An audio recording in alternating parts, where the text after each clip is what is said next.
What's up, and welcome to episode 53 of Brewing Through the Multiverse. I'm Mike. And I'm Troy. And this is a Magic the Gathering podcast. No beers today. Was that AI? Yes. We're upping our soundboard. I got myself a nice chai tea today. I'm on heavy antibiotics, cannot drink a beer. Otherwise, I promise I'd be cracking one. Well, I could be, but I had enough last night. So. There you go. All right. Well, how you doing, man? You play any Magic this week? Just a little bit on Arena. Yeah, tried out some different stuff in Standard on Arena, and I don't know, nothing overwhelming, nothing too exciting. I think everybody's just waiting for AetherDrift to drop and see what impact it has. Right? Yes. Yeah. I built some shells on Arena waiting for this. It's such a shame that they're not releasing AetherDrift at the same time pre-releases. They used to do that many sets ago. And I don't know if there was a negative backlash or this idea that pre-release needs to be the premiere of the set and you can't be just sitting at home playing it. Get up and go to the shop for Friday. But right. Yeah. I do wish that it was on Arena now because this is a long weekend with no new cards. Yeah. Well, you didn't go pick up any packs? No, I ended up coming down with, as the Eastern Europeans call it, pneumia. And I've been down for the count, man. I'm on heavy antibiotics. I haven't left the house. I've just been sleeping and relaxing. So I did not go just so I wasn't in public. I don't know if this is even contagious or not, but best not be wheezing and coughing around people. So yeah, got the plague out here. Mm-hmm. Got me. Yeah. No, I hope you're feeling better though. Yeah, thank you. Yeah. Feeling great today, that's for sure. I tell you, if it was happening today, I would be there. But yeah, well, yeah, I was gonna go pick up like a pre-release pack. I was driving to the store, and then I realized that I had to buy dog food with that money instead. Yeah, I was gonna order singles instead of going to the thing, and then I was like, well, maybe I'll just wait and buy packs, and then I ended up ordering myself glasses. I need a new pair of glasses real bad, so that's where that went. Fucking being responsible, right? Yep. Sometimes you gotta, take care of the important bills first. But boo. I'm sure I'm still gonna end up getting a pre-release pack from this set. I pretty much always get one from every set. Yeah. So yeah. But so what did you play in Standard this week on Arena? This week I built an Izzet deck around Scroll and Crawler, and that's what I played all week. So it's obviously it's Scroll and Crawler and the Needlehead, but Roaming Throne is in there, and then there's the blue ley line. And what I do is I drop the blue ley line, I name Construct or Human or Assassin, whatever I want, and then when Roaming Throne comes out, I name the same, and then all Scroll and Crawler triggers happen twice, all Needles happen twice, which is nice because Scroll and Crawler means you're drawing 2 cards at the beginning of your upkeep, which means they're taking 4 damage, and then if you have Needlekin, it's a lot more potent than the Rakdos. Yeah, more of a glass cannon by far. Yeah. But then the rest of the deck is just bounce spells, counter spells, and then that flying pirate that when it enters, you can turn one of your opponent's things into a treasure. Which one is that? I have it right here. So it's really good for Commander, and it has Ward 1. So it's a flying 2/3 for 3. Its name is Kitesail Larcenist. Okay. So it's a 3 mana 2/3 flying Ward 1 when it enters for each player. So you could do it for yourself. So if you need a mana, you could turn your ley line in. Oh no, you can't. It's got to be an artifact or a creature, but you could do whatever you got to do. And then it turns it into a treasure for as long as it's out there. But with roaming throne out and all that stuff, it'll trigger twice. So you could get rid of two of your opponents' creatures, and be able to swing in with your 3/2s and all that stuff. It's a fun build. I'm getting a decent win rate with it, but like I said, it's pretty glass cannon, and it's just to bide my time until the new set comes out. Drop that and turn the map that you made from Spyglass Siren on turn 1 into a treasure. How about that? Absolutely. Or a tapped Power Stone into a treasure, Yeah, I guess that. Yeah, especially if you want to use it that turn, then maybe. Interesting. So what would you say your win rate was with that? You said it was a little bit better than the Rakdos build of it, you thought?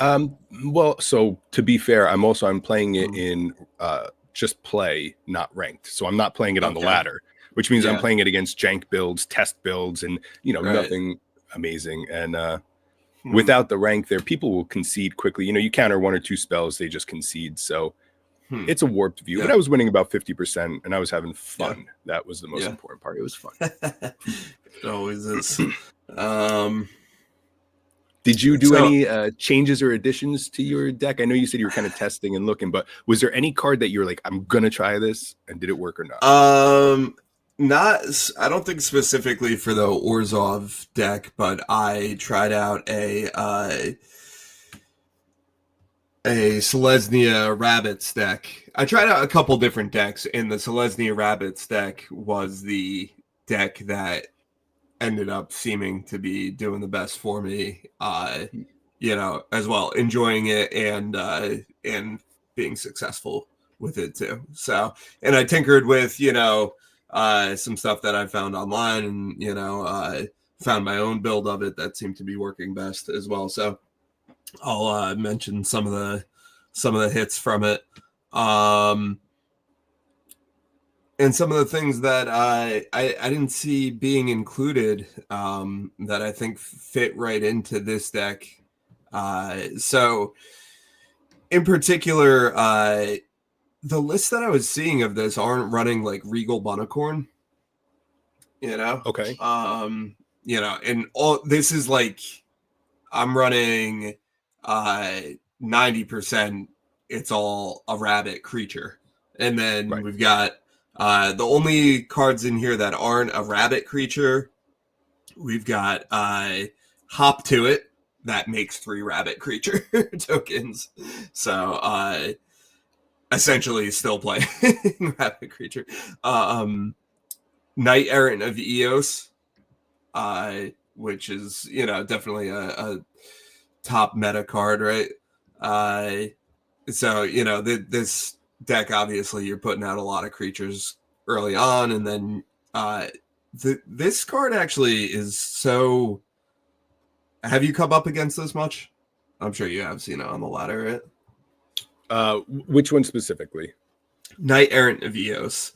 So it's Convoke. When Knight Errant of Eos enters, look at the top 6 cards of your library. You may reveal up to 2 creature cards with mana value X or less from among them, where X is the number of creatures that convoked Knight Errant of Eos. Put the revealed cards into your hand, then shuffle. So this card really, it does work. It's definitely pulling it up now. Yeah. So worth, I remember that it was a player in the Convoke deck. I mean, it's very powerful. It's funny that it did kind of fall off, and here you are bringing it right back in. No, for sure. I think, it's not seeing as much play, but it's just still got a ton of value. I'm just looking for something. I also, just enjoy playing something that's not, the most obvious stuff, right? You can... It's crazy to me that Shieldred is still, people are still playing 2 of 3 of, at the top of the ladder, it seems like, and it's just like, you can go out there and drop $90 each on 3 Shieldreds to play, but, Yeah, which, I mean, Scroll and Crawler really kind of is the new Shieldred. There you go. But I agree with you. Yeah. Well, Scroll and Crawler with the what is it? Needlehead. What is it? Needlekin fuckhead. I'll never memorize it. I'll just give him a Razorhead Needlekin. There you go. Yes. Is that it? Razorhead Needlekin. Okay. Sure. Yeah. But yeah, you kind of have to have both of that going on to get the damage effect, right? The Scroll and Crawler doesn't have damage on its own. It does. Right? Oh yeah, Scroll and Crawler. Also, it says the same exact text as the Needlehead, except that also at your upkeep, each player draws a card. So when you have two, they'll both be dealing damage no matter what's out. Yeah. All right. Wild. So yeah, that is really good for and it's colorless, right? It's at what? How many mana? It's a 3 mana 3/2. Yep. Yeah, fucking that's great. wild. It's definitely a lot of value. Yeah. It went up in price. It's like $5 for Scroll and Crawler. Yeah. Did you get your play set of that beforehand? I have 2 play sets of him. Nice. There I have 8 of them Mamma Jammas. Nice. All right. So some other stuff from this rabbit deck though that was working for me. I mean, the top end, it's really obvious. It's the Warren War Leader, and then, oh my god, that's a good card. Yeah. Let me pull it up. Yep. I swear I can spell. That's got to be a little mini part of this. Is there a why am I not getting this? Spell Warren War Leader for me. WARREN. Yeah. And then I guess maybe there's a dash. Is it? Yeah. Oh no. Okay. I don't know what happened. There we go. That's all right. There we go. All right. So Offspring 2. Whatever you attack, choose one. Create a 1/1 white rabbit creature token that's tapped and attacking, or attacking creatures you control get +1/+1 until end of turn. So I think the important thing kind of on this card is that it's 4 mana, which is it's really like odd rate. It's a lot of value for the 4 mana. You can get it out early. You got all these other rabbits, and you kind of choose which one of these modes is going to give you more value at the moment that you're playing it. I don't know. It's really straightforward, but it does work. And then Season of the Burrow is the other. Hell yeah. 5 mana, make 5 1/1s. Yes, please. Yeah. But honestly, I feel like that's the mode that I'm using least on it. Yeah. Okay. Let's pull it up then, because honestly, that's the only one I ever know of. So yeah. All right, so the abilities are you can make a 1/1 rabbit. You could do 2 paws to exile target non-land permanent. Its controller draws a card, and 3 of them is return target permanent card with mana value 3 or less from your graveyard to the battlefield with an indestructible counter. So how do you use this? I mean, definitely the exile target non-land permanent. I mean, controller draws a card. Yeah, that's, definitely you don't want to be giving them that card. But, when you're about to swing in for 14 damage and they're at 12 life, but they've got 2 blockers, and then you just, exile non-land permanent and they have no mana held up, so they get their 2 cards, but they can't use them that turn. And you just swing in and it's too late for them.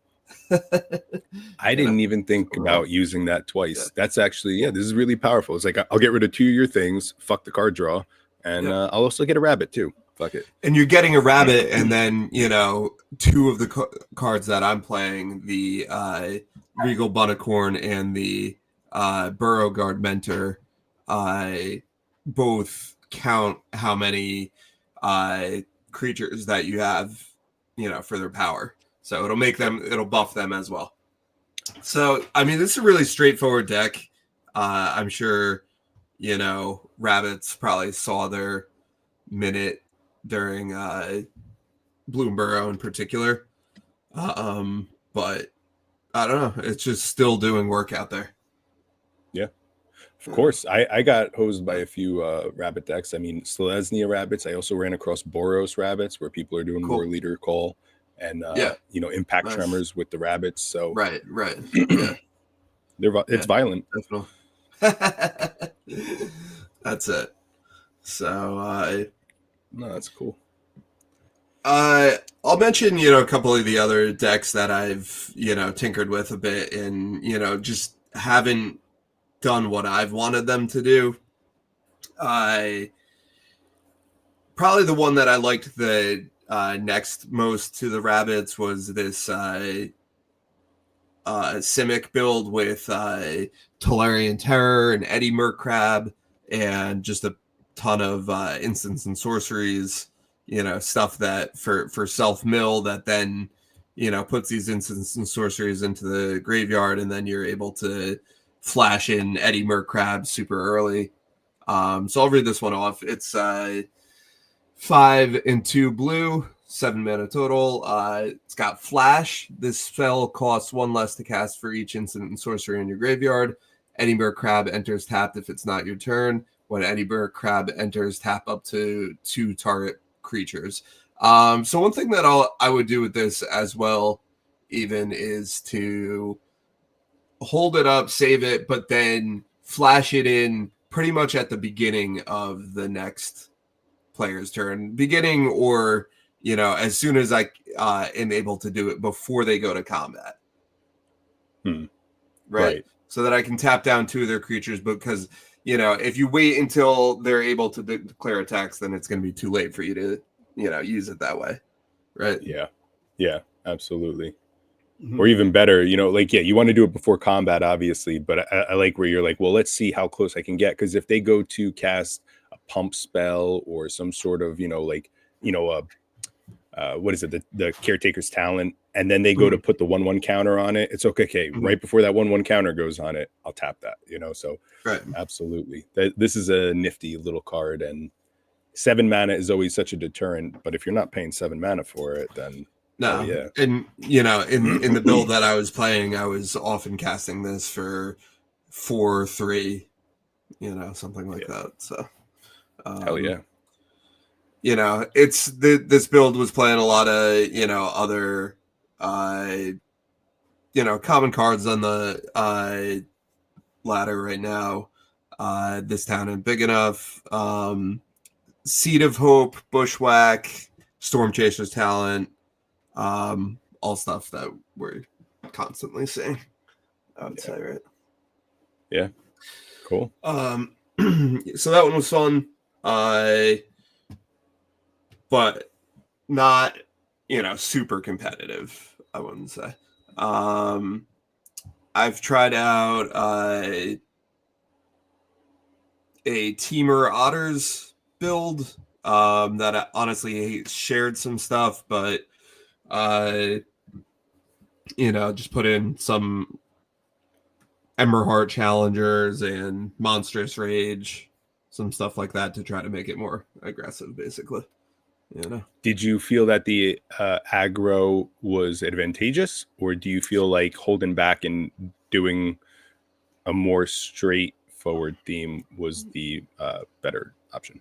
Yeah, I don't feel that I feel that the problem with the Teamer deck when I was trying to do it is that it's trying to do too much, trying to do different things, kind of, and then you're not getting that synergy that kind of gradually builds, the way that you want it to, Yeah. They're trying to, you get the red in there. I would say, so Gruul is the way to go if you're gonna tinker with that side of the building, I think, right? Okay. Right. Have you right. Have you messed with Gruul build at all? Oh, well, so that's the shell that I have waiting for the Thunderous Velocipede. I have a whole segment on that.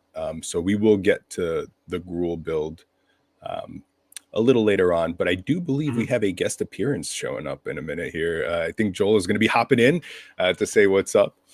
Nice. Awesome. Yeah, so we'll see when he gets in here. He'll pop on screen. But yeah, the Gruul build I think is really something that is gonna get better, because I think when AetherDrift comes out, at least for the short term, people are going to try to be more aggressive. These artifacts are trying to crew and swing and deal combat damage. So I'm hoping that the Gruul gets a little bit of a backup, even if the Gruul, like I was saying, kind of goes into goblins, because goblins with caretaker is going to be good. So I have hope that Gruul will be going in. And actually, while we're still on standard, we haven't gotten in. Let me just do my little thunderous. So I had a thunderous blunder, nice. Pete. Last episode, I was raving about thunderous velocipede, saying how creatures with mana value 4 or less come in with 3/1/1 counters. They come over with 1. So I was like, oh, just build low to the ground. It'll be crazy. Oh, my God. Right. I reread the card, and it actually is the opposite of what I had stated. So if they are 4 or less, they're going to be coming in with 1 counter. If it's right, higher than 4 mana, it's coming in with 3. So thank God I didn't spend any of my mythic wild cards on it, because the whole deck was ass backwards. But let me pull this up one more time, just so everyone can see this and I can correct my mega wrong. So Thunderous Velocipede. It says each other vehicle and creature you control enters the battlefield with an additional 1/1 counter if its mana value is 4 or less. Still nice that everything will be coming in with a 1/1 counter. And like you had said last week, the Caretaker's talent is now, if you have it on level 2, everything will have trample. Hell yeah. Yeah, Innkeeper's talent. That Innkeeper's talent. With this one. Yeah, that's it. So yeah, otherwise it comes with 3 additional counters. I was like, oh man, put out all will be 1. All these little creatures will come out dealing 3 damage just because all will be 1 will be out, and have them all have haste. But no, so fuck this. I apologize.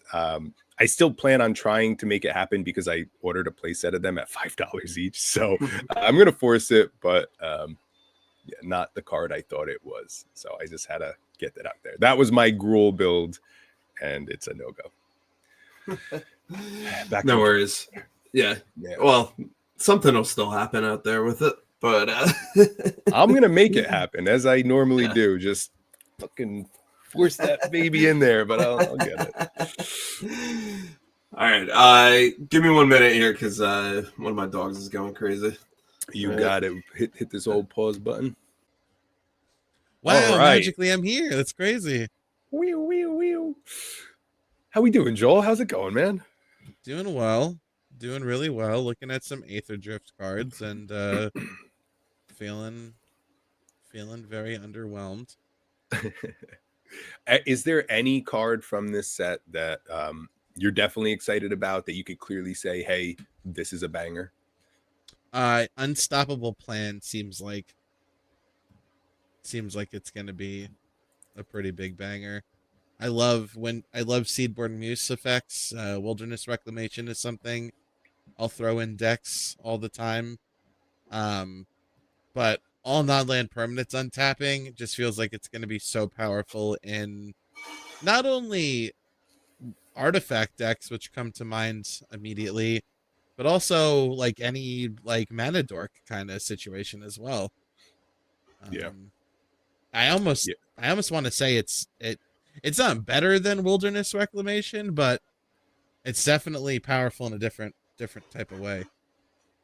Yeah, three mana for this enchantment is just, it's great. This is going to be a staple in a lot of commander decks. It'll be in high-powered commander decks, low-powered commander decks. This is going to be a keeper. Specifically for Goldberry. I think this is going to be wild with Goldberry, untapping all my artifacts and charge counters and all that shit. So, hell yeah. It's funny that everybody's comparing this to Wilderness Reclamation. Yeah, because it doesn't untap lands.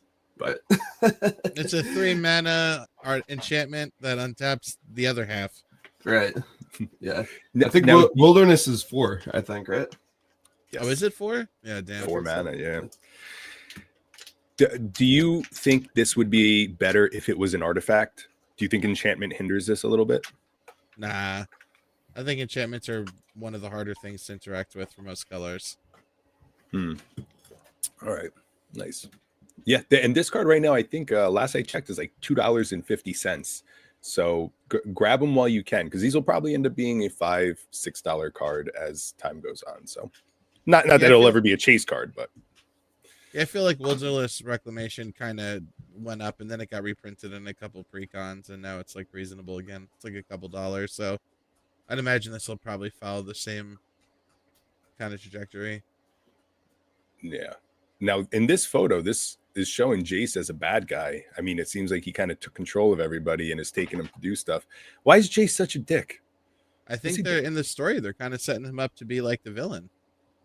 He did show up in the storyline, but it was so short. Like he popped up with Vraska, and Chandra's like, "Hey, oh, what are you doing?" And Jace was like, "Fuck you," and then he disappeared. It was like literally like 2 paragraphs that he was in there. So I mean, the last time we saw him in Duskborn, though, he was also shitting on the heroes. So yeah, he's kind of doing his own thing. Yeah, Vraska's a bad fucking influence. I don't like it. I don't like it. Well, while we're on AetherDrift, here we are. We are at the final week. Next time we're talking, the cards will be in standard. We'll be talking about what it's doing, and we will be having a blast. Did you guys do any pre-release events? No. Nope. Not a thing. No, I was saying I couldn't really go. I have the pneumonia, so I didn't want to be in public for that. But I wish I did. I craved it, ached for it, yearned for it. But life. But yeah, we didn't talk about some of the most expensive cards last week.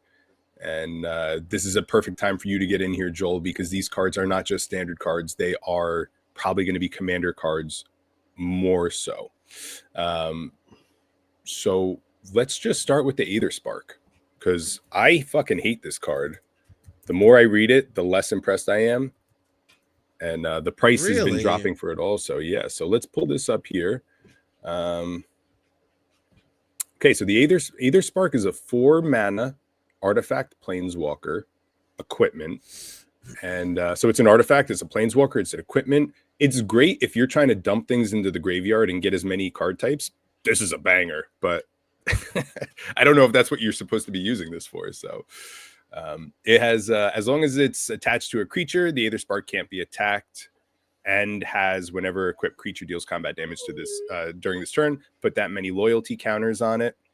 +1 is attach Aether Spark up to 1 creature, put a 1/1 counter on that creature. It's -5, which its loyalty is only 4, so it's not even like you could drop it and do its -5, and it's draw 2 cards, and then its -10 is add 10 mana of any color, which doesn't win you shit. Joel, let's start with you. What do you think about this card? I think this card is gonna be something that gets included. It kind of reminds me of oh my god, what's the Ixalan card that turns off planeswalkers and spells are 1 less? And what the fuck is the name of that? Oh, the Sun Disc fucking. Oh my god, come on guys, we got this. You just played it. Yeah, what last the hell week. is the name of that card? The key to nope.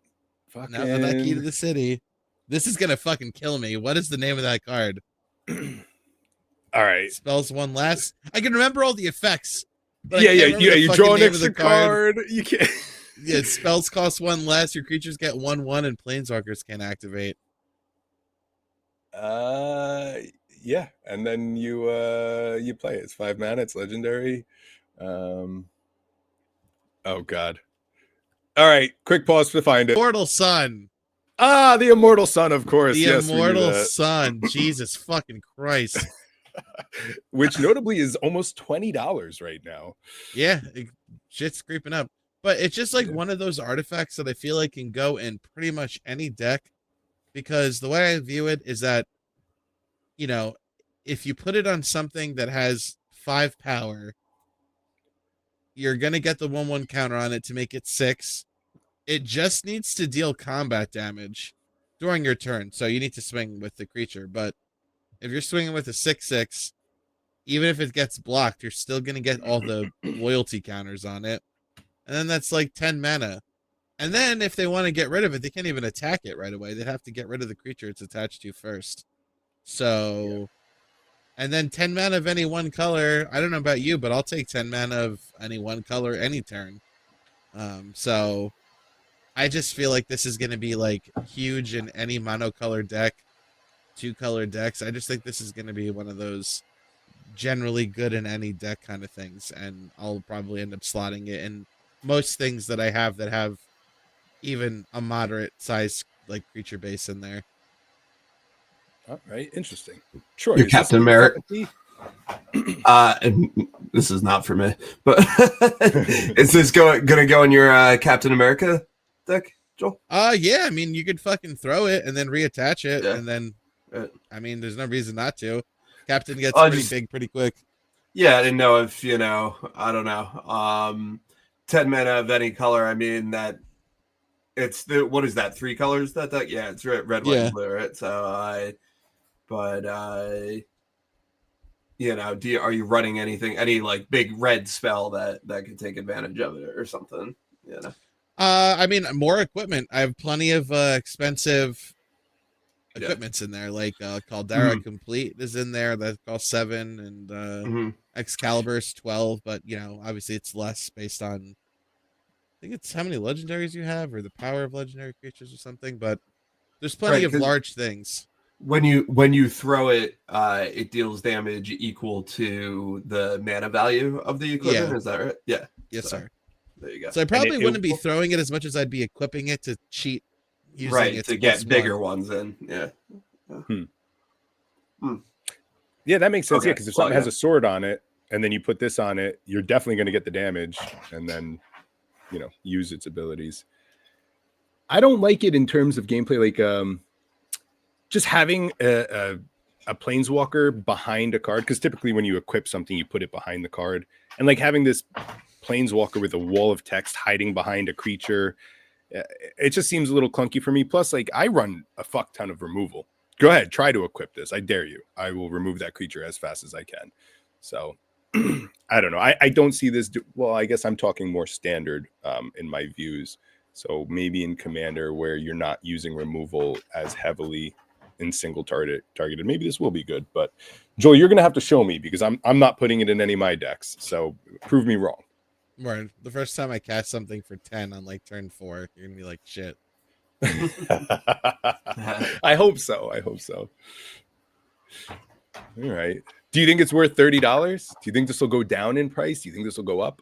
I think it's gonna, honestly, like I said, the Immortal Sun, I think it's gonna settle just like that, where it's just like a ubiquitous, pretty good artifact that, whenever you'd slot in the Immortal Sun, you could put it in any deck. You probably don't, but if you pull one in a pack, you're probably gonna hang on to it and throw it in a deck here and there. All right. Yeah.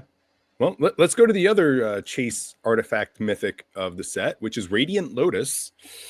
6 mana artifact, which you can tap it, sacrifice 1 or more artifacts, choose a color. Target player adds 3 mana of the chosen color for each artifact sacrificed this way. Troy, is this something you're playing? Absolutely not. All right, Joel, sell it to us. What do you think about this one? I'm less hyped on this one than I am for the Aether Spark. When I first saw it, I thought it was kind of dumb, to be honest with you.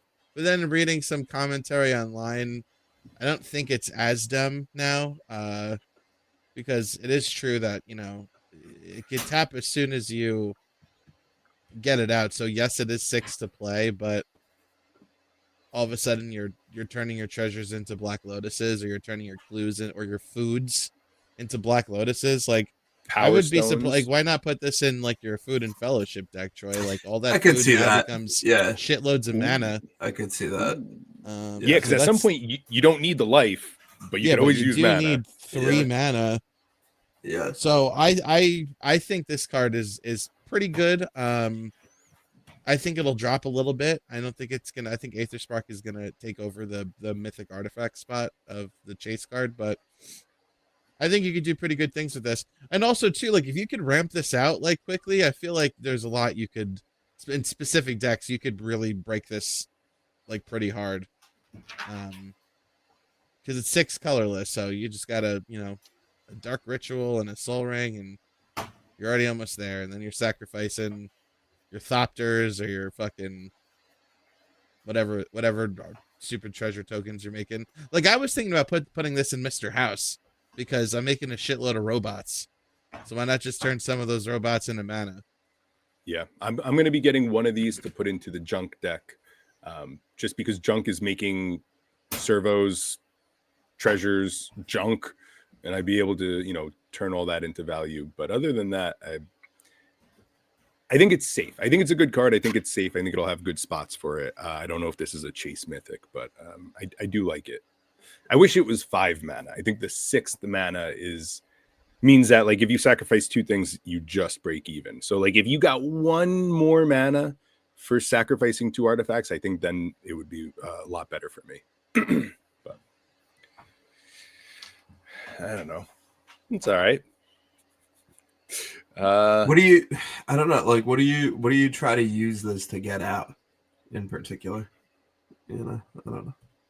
I don't know if you're getting at like a specific thing as much as it's just I'm turning these other resources into just more cards out in the field. Yeah. Or dumping mana into like an X spell or something. This would fit. It still is going to fit best into like an artifact deck, though, right? Would you say? Yeah, because you have to sacrifice artifacts, so you might as well already be on the train. Anything that's making tokens, mm-hmm. Treasures, clues, or food, I think you're safe. Are you trying to get out like a really big artifact creature, maybe like that Cityscape Leveler or something? Yeah, that your Blightsteel Colossus. Mm-hmm. Yeah. Yeah. The problem is you're already spending 6 mana for this, so fucking wait a turn or 2, and then you have card advantage. But then that's the thing. You're waiting a turn. Yeah, that's true. In your Yagra, especially deck, 2 turns, you could sacrifice any of your creatures because they're all foods. Well, no. Does food inherently make it an artifact? Let's. I believe so because food is an artifact type and not a creature type, so it must. I know that. Or food artifacts. Yeah, I just looked that up. Other creatures are food artifacts. Yeah, so in your Yigra Eater of All deck, you play Yigra turn 5, you play this turn 6, and you sacrifice all your creatures. You get all their sacrifice effects. That's pretty cool. You get a bunch of mana. Yeah, this would work well in that. Yeah. Oh fuck! And it would put counters on her so much. Yeah. All right. Yeah. Okay. All right. Boom. There it is. There's the play. What is that? Is that the Hinterland Sanctifier rabbit that's out in front of that? Oh my gosh, yes, it is. Yeah. Running for its fucking life, dude. Right. It's like, we can't deal with this motherfucker. Get out of here. Shit. All right. Yeah. So then the third highest demand card from this set is going to be Ketramos, which I don't see this. So it's a 1 white black 4/4. So it's a 3 mana 4/4 menace, lifelink, indestructible. All right. Ketramos can't attack or block unless there are 7 or more cards in exile. And whenever 1 or more cards are put into exile from graveyards and or the battlefield during your turn, you draw a card and lose 1 life. What is this going in? So is this a standard card? Is that why it's so pumped? Is this part of a commander? What is the appeal on this card? I think this does work in standard. I don't play standard. You guys would know better, but Troy, do you play black, white, and life gain? Is this something that you would put? Well, no, not in those shells. No, I think if this is gonna work, it's got to be this is its own deck. That's built around putting cards into exile intentionally. You know what I mean? Put it somehow getting your cards into exile. I know that card, Malicious Eclipse, puts. I don't know if it puts your opponents or it could put your own possibly. There's got to be other black-white cards that. Yeah, Malicious Eclipse. Yes, that's the -2/-2, and whenever something dies, it goes to exile. So that's one. I know Lay Down Arms is a 1 white mana removal spell that also says exile. You have Sunfall, which is a great way to get him in there, and play a turn 1 the Ghost Vacuum, and then just keep on exiling things from their graveyard. And while you're pumping that up, it's also drawing you a card and, you know, getting Ketramos closer to being able to attack. So, all right, I guess there is a good shell there. That might be even something I'll try out. Yeah, all the it's interesting. Yeah, that's right. Yeah, because you don't even have to exile it; just have it exiled with this card, or even Valgavoth will exile them all. Yeah, interesting. All right. I mean, this card is also pushing at almost $30. We're talking $25, $27 for this card. Wow. And plus, when you get it online too, you have a lifelink Indestructible Menace. That's not bad. 4/4. Yeah, that's really good. Yeah, right. With cards. Also, not to mention before we move on, he's making waves in the CDH space as well. I could see that. Yeah. As the commander, or just in the 90? As a commander. Okay. I don't know if he's going to be like tier 1 or anything, but he definitely has potential. Right. Well, I mean, you can exile graveyards with like Bajuka Bog and turn him on already. You know. He's nice to see as a fresh face for CEDH then, so that's good. How does Rest in Peace work with that? Amazing. That's how it works, right? Yeah. Because then I would imagine the way he's worded is that as soon as they play something that gets exiled, you draw the card and lose the life. So realistically, it's every time they play something, you draw a card and they lose you lose a life, which is decent. Yeah. Yeah, and fuck losing the life, because even if you lost 7 life, then you swing with him, you gain your 4. Yeah, dude. Whenever 1 or more cards been exiled, so yeah, literally every time they play something supposed to go to the graveyard, they actually exile it, and you draw a card and you lose life. Yeah, that's pretty good. Beautiful thing. Yeah, and like I said, a Ghost Vacuum. Troy, you turned me on to this card, and I have it main board in my blue-white artifact deck, and it does work because my favorite thing is exile the Deep Cavern Bats from your graveyard, exile that Deep Cavern Bats from your graveyard, exile that Deep Cavern, and then on turn 6 I turn it on and I have 3 of my own little bats to fuck your hand up. So nice. It's good. But so after Ketramos at almost $30, the next most expensive card is Bright Glass Gear Hulk. At only about $10-11. So there's a big jump off, and after this it's 10, 7, 6, 5. I love that these cards aren't that expensive, because a lot of the value is in these first place gold foils and the alternate foils, and I love that the value is being absorbed into other things. That way you can get the base versions of these cards at decent prices. Good on Magic for doing that stuff, because when you just want a basic copy of a card, it's available now. But so Bright Glass Gear Hulk was the first Gear Hulk they showed. It is green, white, 4 mana, 4/4, first strike and trample. When this creature enters, you may search your library for up to 2 target artifact, creature, and or enchantment cards with mana value 1 or less. Reveal them, put them in your hand, then shuffle. Now, I always thought that this only meant artifacts, but this is artifact, creature, and or enchantment cards. Thoughts? Is this how you get an Authority of Consoles and a Ghost Vacuum? Is there something more important than that? What are you thinking about in particular? Standards, Commander? Standard for me. I think of all these cards in Standard, because I don't think they're powerful enough for Commander. But obviously there's, you could go get a top, for Commander, like go get a top and a Soul Ring. That's pretty fucking valuable. Mana Vault and Soul Ring. Yeah.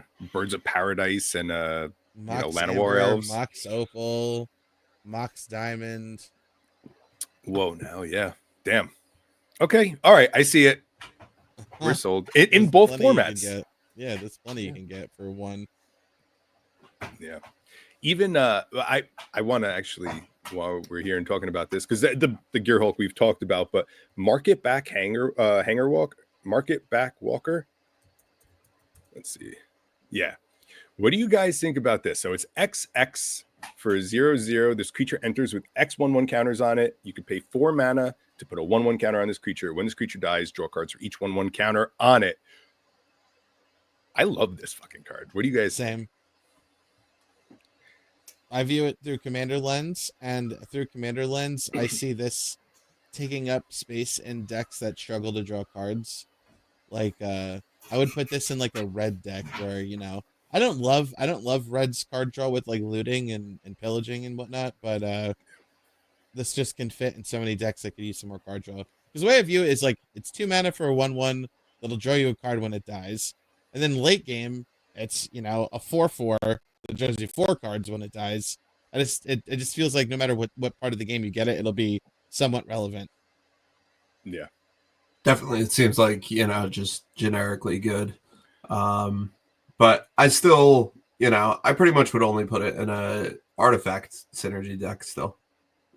How about if Innkeeper's Talent, if you were to have a build like that where it's already coming out with a 1/1 counter on it, and then every upkeep it gets bigger, and then when they finally kill it, it's like, all right, I'll draw out 5 cards. I don't care.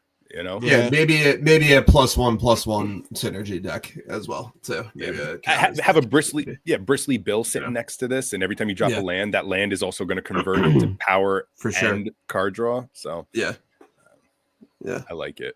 And if you have a Thunder in my Eldrazi as well. Oh yes, yeah, because that's you need things to do early game in that deck. Yep, and then you always need cards. So that's actually right now these are sitting at about $2 to $2.50. I'd take a bunch for 2. Yeah, I think I'm going to order a play set of these just for the safety of it. I think this will be a long standing card in Standard and in Commander. You have a Thunderous Velocipede out, and you could drop this for free, and it'll still be a 1/1. So there's that. Nice. Yeah. Are there any other cards from the main set that you guys want to mention before we move on? Is there anything else? Like, fuck loot. I don't care about loot. Some of the other cards, I have the top 10. Loot. Yeah, dude. I mean, yeah, it makes sense. Everyone wants to, draw 3 cards, make 3 mana, whatever. Fuck loot. March of the World Dues is fun. Ooh, okay. You're gonna have to tell me how to use this card because I don't really see it. I love the artwork on it, but oh, by the way, me searching on Scryfall is the worst. If anyone watches this and has for the past 2 episodes, it's gonna be a little mini game of how much can Mike fuck up these names. I like this in any go wide deck. I mean, it's 6 mana, so it's the top end, but all your Sapperlings are suddenly 6/6 oozes. And then also whenever an opponent casts a spell, if it's not their turn, so like you're getting a 3/3 elephant even if they try to remove it. So well, and it'll be a 3/3 elephant, but it'll really be a 6/6. 6/6 ooze, yeah. Yeah. I'm considering putting this in frogs, but I don't know if this is worth it. I don't know if this is a theme. What do you think? Would this go in a frogs deck? I would put it in a frogs deck just to give him some body. Yeah, so fatties. Yeah. You're in green, so like you're not gonna have issues hitting the mana requirement. Yeah, no. Troy, you're playing an elf deck. Are you putting this in your elves? Make them all 6/6s base. I mean, I don't know. I don't know. It's a funny card though. I don't know. Dude, would you put it in ooze deck? There already oozes. There already oozes, yeah. So it's like it's a card for when you want oozes, but aren't already oozes. Well, like for instance, I would put this in my my Windgrace Landfall deck because most of what I'm making out of that are like 0/1 plants or like 3/3 elementals and stuff. So all of a sudden, like you play a land drop and you're getting 2 6/6s. Like I don't know. I think anything that goes wide in green for fun. I'm not saying this is the most competitive thing in the world, but I definitely think this is a fun, big, splashy mythic to put into any go wide strategy. Yeah, Scoot Swarm. Put it in Scoot Swarm. I was thinking the same thing. All your Scoot Swarms become 6/6 oozes that also make other Scoot Swarms when you have the lands. Like that would be crazy. Yeah, that's crazy. Yeah, it's real out of hand real fast. So I think it's fun. This is my definition of like a fun, not like OP, but like still like you're gonna have a good time. Yeah. Or how about, so me and Troy were talking about the Gruul standard deck. And I mean, a lot of it's very low CMC and aggro. And I mean, this could be the top end winner. So let's say you got 4 or 5 little creatures out. You cast this, it's going to trigger prowess. Suddenly there's 6/6s, or with prowess, it'll be a 7/7.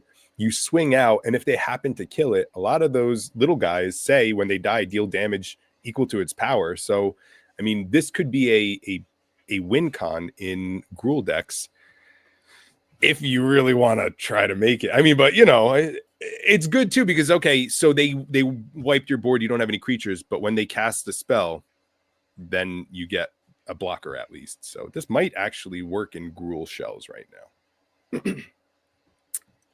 Or am I forcing that? When you say Gruul, because I feel like when I was checking out the standard metagame a lot, Gruul was just all Rakdos, mono red with like mono tiniest splash of green for one card.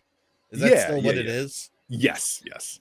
I mean, but mostly I would say, but there's definitely builds with a few green cards in there. I mean, Paw Patch Recruit, the Innkeeper's Talent. I don't know. There's a couple of other things. This is great with Paw Patch Recruit. This is good. So I just I'm just looking through here the spoilers one more time. I feel like there's even more out here than I've seen at this point. Found one card that's Golgari, Debris Beetle. Have either of you guys seen this one? Pull it up, JMO. Yep. Let's see. So it's 2, a black and a green, 4 mana. Spell debris for me. DEBRIS. DEBRS. Debris. Debris Beetle. All right. So artifact vehicle. It's got trample. When this vehicle enters, each opponent loses 3 life, and you gain 3 life. And it's crew 2, but it's a 6/6 for crew 2. Yeah. What do you think? I mean, this seems decent. This seems. I mean, it's my boy pretty. Siege Rhino, so I guess I'm not getting my Siege Rhino in here. Oh, yeah, dude. He came early as a beetle. This is not what I wanted, and this is part of the agreement. Yeah, no, I agree. This isn't comparable, but this is still a phenomenal card because I mean, Troy, you're right. It's 4 mana, 6 life swing. Yeah. And then next turn, just crew it with, I don't know, whatever the fuck you want. And it's a 6 mana trampler. And if it dies, good, because you already got the 6 mana swing for 4 mana. So plus there's plenty of return vehicle to hands things in this set. Yeah, blink it. Keep blinking it. Yeah. Oh, yeah. Okay. There's a lot of blink going on. I could put this in my blink deck and it'll just be Siege Rhino number 2. Yeah. Yeah, 100%. I wonder if there's any special art for this, because I mean, there is. The art's pretty cool. Yeah. Yeah. Right, let's see. The other one is better, I would say. I like this card, Troy. I think this is a good call out. Yeah. Yeah, definitely. Oh, yeah. Look at that one, huh? Oh, Gabagool. Yeah. All right. That's sweet. A big ball of poop, which is amazing. So. Yeah. Shouldn't it be insect vehicle though? Something like that. I would like that because insects are definitely a sub theme right now, and it would be nice to add to it. Also, speaking of insects, I finally feel like there's enough where you can build a pretty solid insect deck now. Yeah, absolutely. There's actually, I mean, even if you want to get wild with it, there is that one insect, Atachik. Atachik? Yeah, Commander. She's not from Commander, but yeah. All right. So Atachik, Emerald Radiant. When she enters, create a 1/1 green insect creature token for each artifact and or creature card in your graveyard. Whenever another insect you control dies, put a 1/1 counter on her, and each opponent loses 1 life. She's a 6 mana 3/3. But I mean, when she comes out, let's say you have 4 artifacts in your graveyard, it'll come out with 4 1/1s, and then as those little 1/1s die as blockers, she's going to be getting bigger and bigger and bigger. So not too impressive for standard, that's for sure, but she is an insect. All right, let's say you have 7 cards in your graveyard because it is at least turn 6, and you drop this and you get 7 1/1s. Is that worth it? Or still no? I don't know. How much mana is it costing you? 6 mana, 3 black, green. I mean, that's pretty good though. I mean, seven bodies. That's 10 power over 8 bodies for 6 mana. And whenever one dies, it'll deal a damage and grow her. Yeah, it's pretty good. I don't love a 6 mana commander, but that's pretty good for insects. Yeah, more like sucks. I don't know. Yeah, I don't know if I'd run her as the. She definitely goes in the 99. Yeah. All right, here's what we're doing. We're checking out how many insects are in standard right now. We're doing future standard. That way it counts it. We got 26 cards. Wow. So Altana, the thrice called. Yeah. That's with the. No. Yeah. She's the one that if you do this, say its name 3 times, that comes out, right? Yeah. Yes. So, I mean, you could do say its names, which will get a lot of stuff into graveyard. You could possibly get a free Altanak, have Atchik. You got, what else we got in here that's good? I mean, Battlefly Swarm is a great 1-drop. That'll be a Death Touch blocker. Billowous Skull Dweller is a 1 mana. This could be a cool build, actually. Yeah. You got Flesh Burrower, which when it attacks gives something Death Touch and has Death Touch itself. Haywire Might, exile target non-creature. Yeah. You got a 3/2 2-mana reach. When it enters, destroy target token an opponent controls. That's useful right now. Huh. Messian Beetle.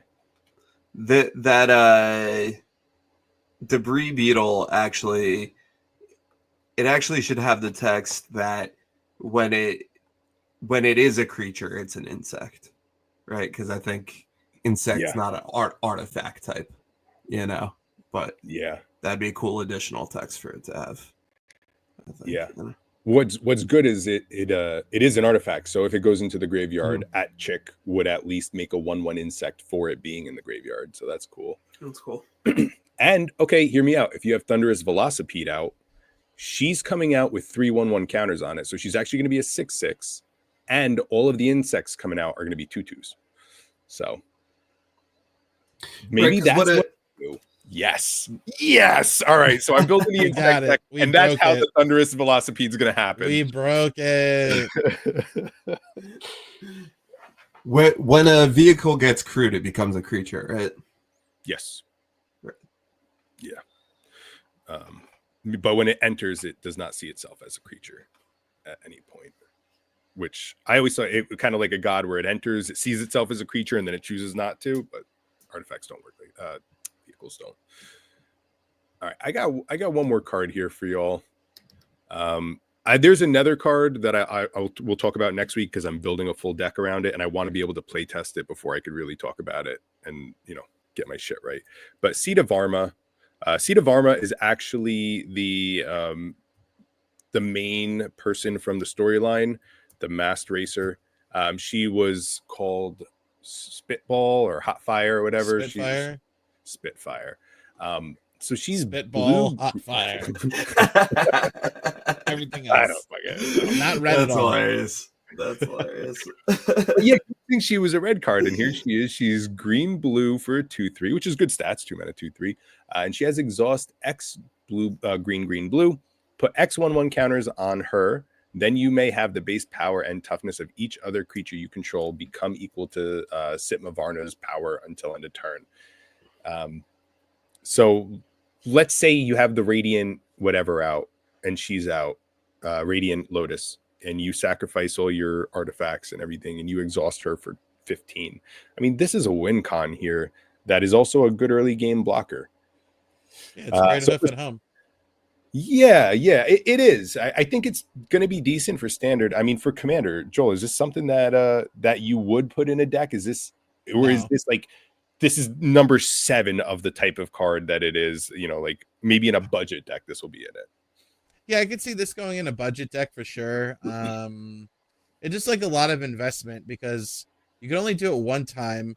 It's already, it's already 4 mana to make it like everything +3/+3. Like you could run overrun, which I think is also 4 mana. And, you know what I mean? I don't see this. I don't see this being fantastic. Maybe I'm not seeing something, but it just seems like Crater Hoof at home. Yeah. Because I'm thinking that if you have, because it's even in standard right now, there's the Virtue of Strength, which has all your basic lands tap for triple.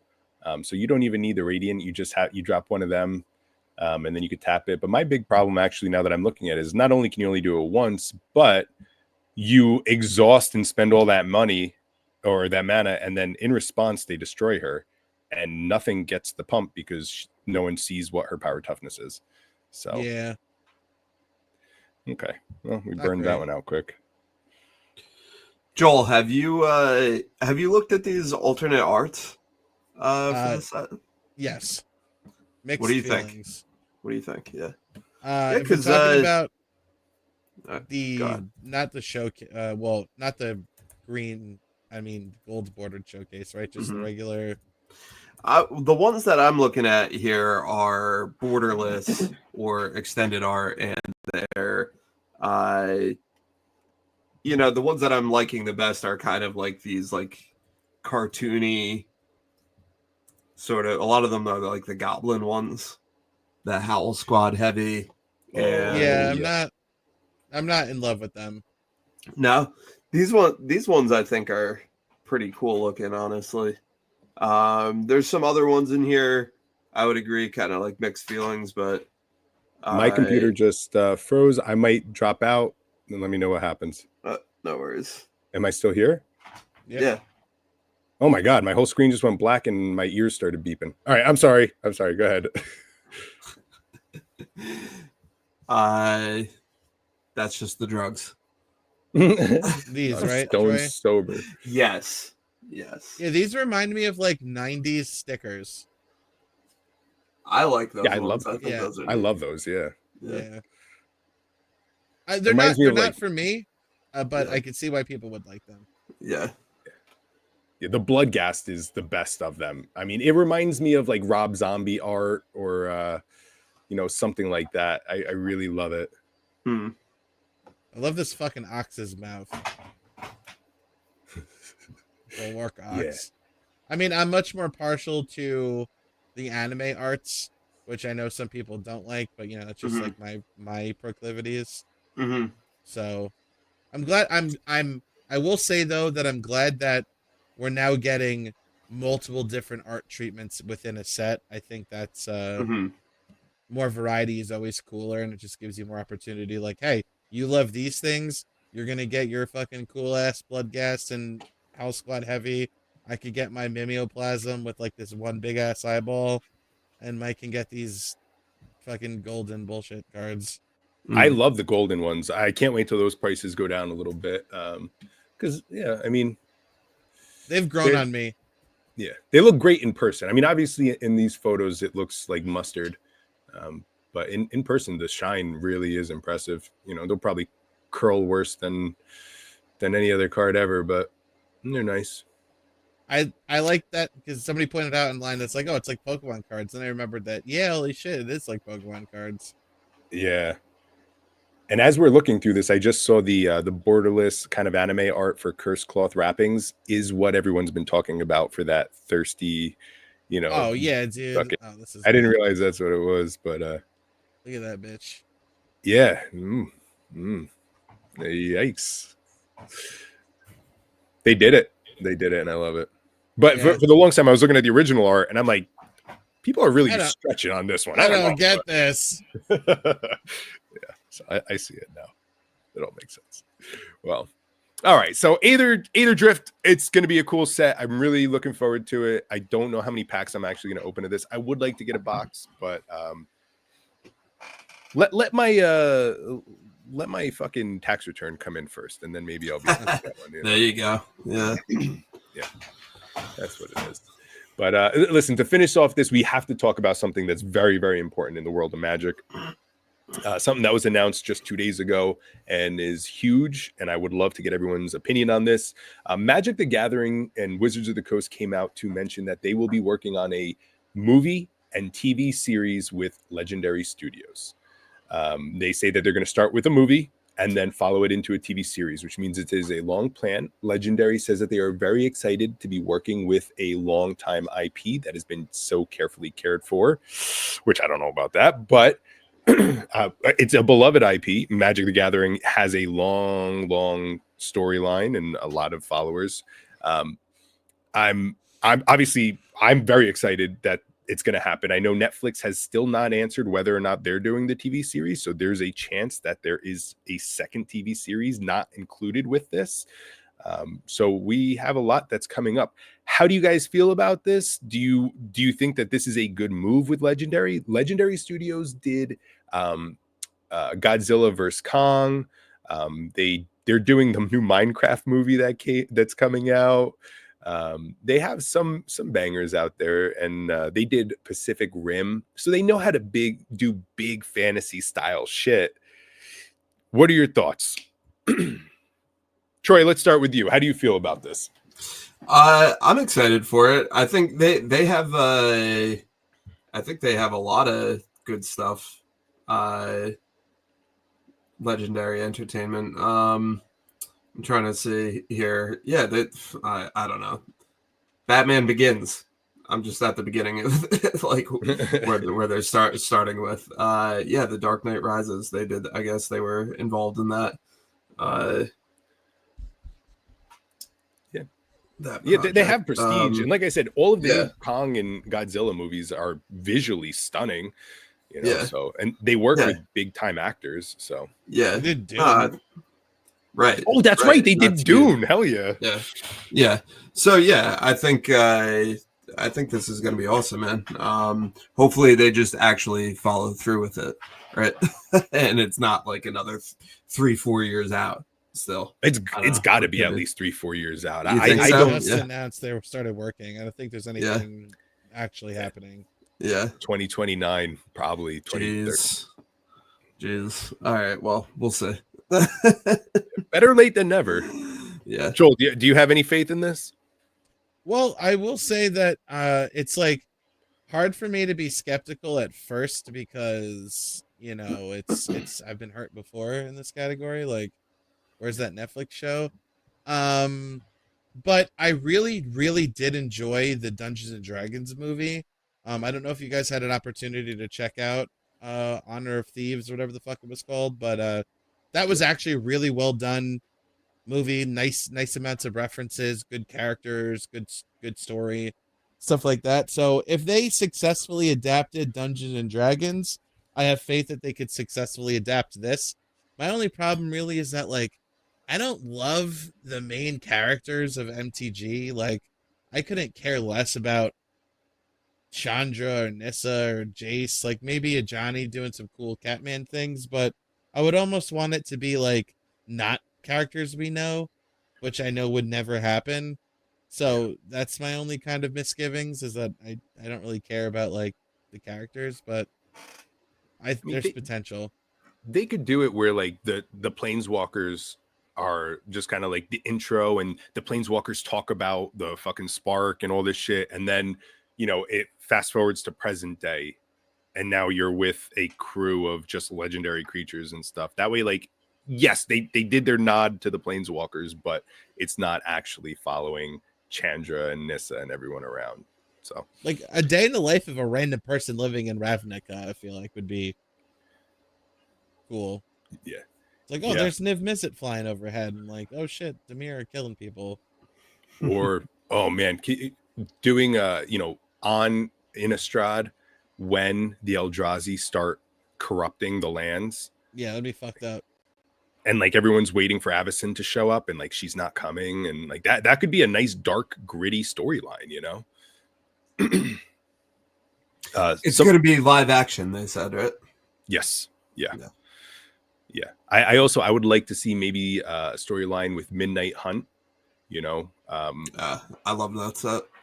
Yeah, So, because that's not only is that very Magic the Gathering, but you're playing with vampires and werewolves, which, you know, has always been a popular thing ever since Twilight. So you could play along that. The Phyrexian invasion would be a It would great be starting huge. point for this. You know, I War think of that the would Spark. go too big, but yeah, well, War of the Spark, yeah, of course. But I think that's too easy of a grab for them. You know, But I can also see Not them that going much. older and doing Urza Misha. No one fucking cares about those old guys. The fuck out of here. No, but like Brothers War. Yeah, fuck them. Yeah, Everyone it's knows it's that. literally it's just two privileged brothers, you know, Fucking shit up, casting destroying spells. the world with a little feud. I don't know. That or they go way back and do like Gerard and like fucking the Weatherlight crew. Yeah. Oh, or What- how Teferi, you know, phasing out his world and trying to get Zalfir back. Yeah. You know, that would be pretty cool.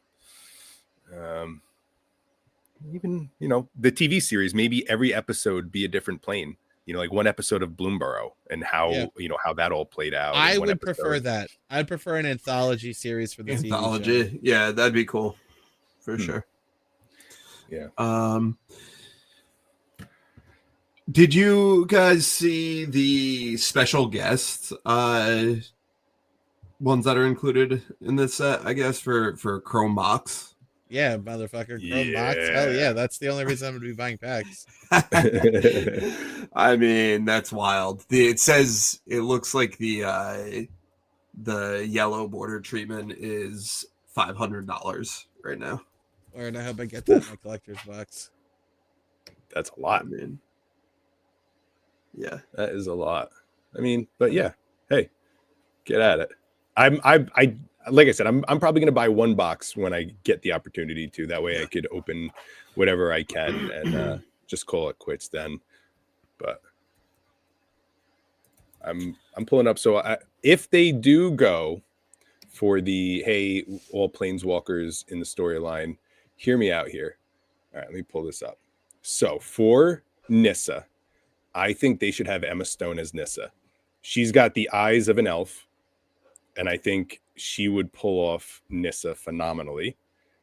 And I then, could also see her as Chandra. well, hear me out. Eleanor Tomlinson as Chandra. She's already a redhead. She's got the spicy face. Picture her with like the goggles on her forehead and everything. She's just, I mean, that's Chandra to my eyes. I definitely could. And see then make her them make out. on And then you make them make out. And there it is. That's how you make the money. Aubrey Plaza as That Liliana. would sell. That would sell. I could see that. Shit. Yeah. I think we all agree on that one. Or like Selma Hayek and just go crazy with it. Yeah.